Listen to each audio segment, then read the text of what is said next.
if you remember this. But now, every time I throw that kick, I'm in pain. Cool, yes. Dumb, probably. Now don't get me wrong, I do this kick all the time. I know I could do it, but I didn't warm up. So basically, I've been feeling a pain in my hip/glute whenever I go to throw hook kicks. And since that's my literal favorite kick to throw, it's an issue for me. What's gonna happen is I'm gonna take my own advice as to what I would say to anyone else. Go and take steps to making myself better. So here's my action plan for today. I'm gonna do 3 things: massage, strength, and stretching. There's tension in there, like even just me poking it hurts. Okay. Not great. And my IT band's pretty tight, but every time I go to like do side or hook, it's like, it's not letting me right now. There's a bursa there that sits on the greater trochanter, so Luis Maximus crosses it, or is at least likely to affect it, and one of the hip flexors as well, so could be that if it's really sharp over the bony bit. If not, then it's probably just the glutes and hip rotators. So for strength, I decided to do my resistance band training, so that included my sumo walks and my clamshells.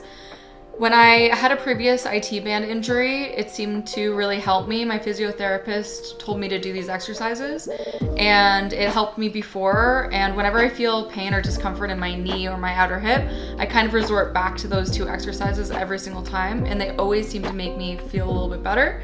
And don't get me started on clamshells. They look so easy, but they're so difficult. When you have the right resistance band tightness, they're just so hard to hold, especially like when I'm trying to keep myself honest and hold my outer hip.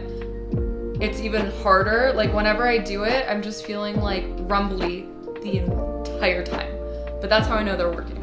Then there was flexibility.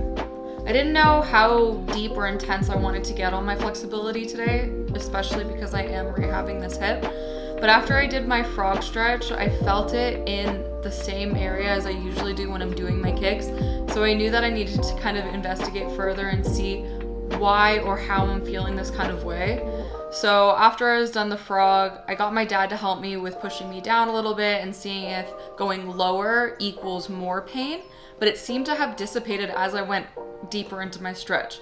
So I'm not sure why that happened. I have to kind of take a deep dive into it.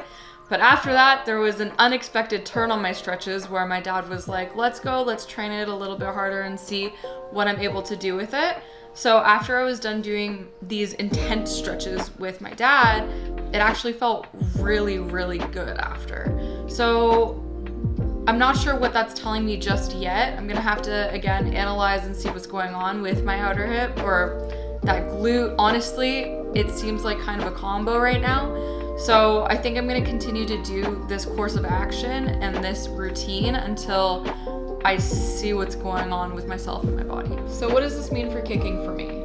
Well, if I had to reflect and use my knowledge based off of injuries, rehabbing injuries, and things of that nature, I know that I do need to take it easy a little bit on myself and my body and maybe let it heal and give it time to heal. So I think I might just start by kicking low or light, seeing how my body's feeling, and then going based off of that and just trusting my body with how it's feeling.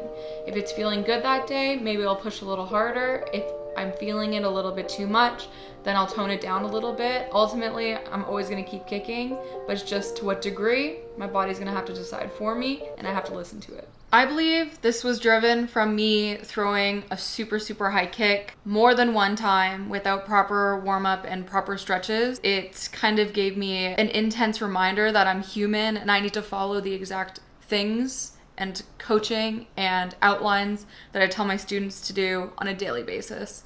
So I just wanted to kind of give an insight on my life and what is happening with me, because it's similar to everyone else where, yeah, I got injured doing something that I know better, and that's what happens when you don't follow your own instruction.